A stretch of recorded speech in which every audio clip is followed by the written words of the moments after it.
நானும் ஒரு காலத்துல ஒண்ணுக்கு லாய்க்கு இல்லாத உதவாகரியா தான் இருந்தேன். அப்ப எங்க அப்பா சொல்லுவார், பரம்பரை சொத்துல உட்காந்து சாப்பிடுறோம் பிள்ளை இல்லடா, சொந்த கால உழைச்சு சம்பாதிக்கணும். சம்பாதிக்க கூட பெருசு இல்ல, 4 பேர் பேசும்படியா வாழணும்னு.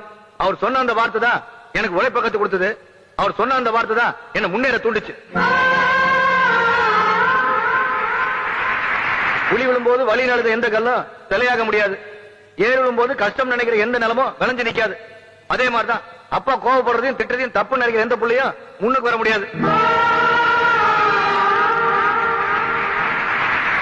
கடைசியா ஒண்ணு, என்ன பிள்ளையா பத்ததுக்கு எங்க அப்பா தவம் பண்ணிருக்கணும்னு சொன்னாங்க. அப்படிலாம் ஒண்ணும் இல்ல, அவருக்கு பிள்ளையா பிறந்ததுக்கு நான் தான் தவம் பண்ணிருக்கணும்.